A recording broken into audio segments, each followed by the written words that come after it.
Good morning, students, and welcome to English Literature class. Today we'll read chapter number 10, Mr. Crosspatch. Mr. Crosspatch entered the park gates and sat down next to an old man who was enjoying the sunshine and the flowers. Beside him was a brown paper packet. A small brown dog sat below the seat. Mr. Crosspatch one day entered into a park gate and just sat beside an old person who was already sitting there, was enjoying the sunshine. The day was bright and shiny. He also just had a seat beside him. There was a brown paper packet lying beside him and a small brown dog who was sitting below the seat. Mr. Crosspatch also seated himself just beside him and took out a chocolate from his pocket and began to munch it. The dog suddenly got up from its place and went to Mr. Crosspatch, putting his nose into the man's hand because he also wanted to have some pieces of chocolate.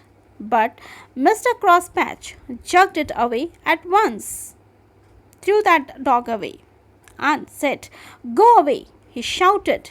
"Shoo!" The dog growled and lay down again.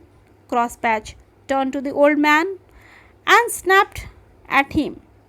He said to that person, "To look after your dog. Just ask him to look after that dog." "But he is," began the old man. As the old man about to say something, Mr. Crosspatch did not let him complete the sentence and interrupted in between. Said, "No excuse, please," said Crosspatch. "Dogs are a nuisance." The old man said no more. Now he was quiet. He didn't say a single word. Crosspatch dropped a bit of chocolate, and before he could pick that chocolate again, the dog had already finished it. Again, Crosspatch was very angry. He said, "Look at that. I'll tell you, I won't have your dog worrying me like this. This dog is creating a lot of problem to me." "Well, he is." Again, old man began to say something. But Crosspatch wouldn't hear a word. He didn't let him complete. "He has no right to come sniffing after my chocolate like this. Hasn't he had any breakfast?" Now he was asking that old person that has he not given any breakfast to that dog. "I really don't know," said the old man. "No wonder. He ate my chocolate. Go away and stop growling at me." "Grr," growled the dog, showing his teeth. "Ha! Like that," said Crosspatch, and lost his temper. Now, Crosspatch was also very angry. He was also losing his temper.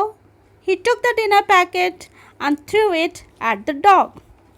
So, in anger, without thinking of he just suddenly took that dinner packet which was lying beside that old person, brown dinner packet, and threw it in front of that dog without thinking anything. "I'll teach you to starve your dog. He can have your dinner." And by saying this, he just gave that dinner packet to that dog, and the dog tore the paper off at once. And before the old man could stop him, before he could say anything, he had already gulped it down. The dog had eaten that dinner packet away, and the dinner was finished. It was gone. "You shouldn't have done that," said the old man.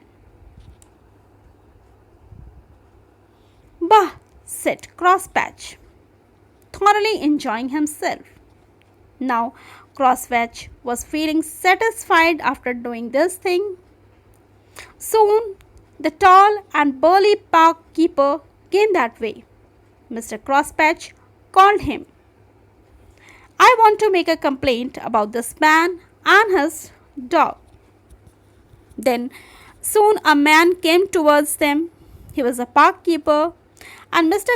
Crosspatch called him and wanted to complain about that old person and about his dog. "It isn't my dog," said the old man.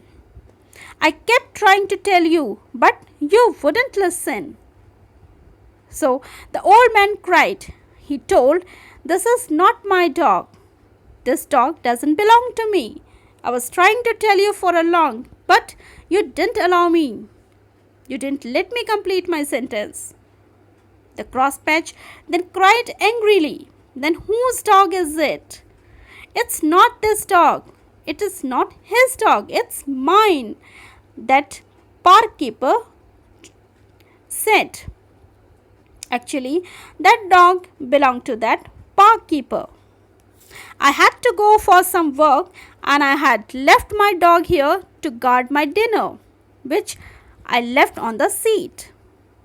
That dog and that dinner packet both the things were of Mr. Gatekeeper. "Your dinner," said Mr. Crosspatch in a small voice. Now he had lowered down his voice. He was very, very scared because he had done something very, very wrong, a big mistake. "Yes, my dinner," said the park keeper in a large voice. "Where is it?" "He threw it to your dog," said the old man. Now it was old man's turn. He just said that Mr. Crosspatch has threw your dinner packet to this dog. "And now out of my park you go." Now that park keeper was very angry and he just told Mr. Crosspatch to leave the park immediately and to behave himself whenever he comes to that park again.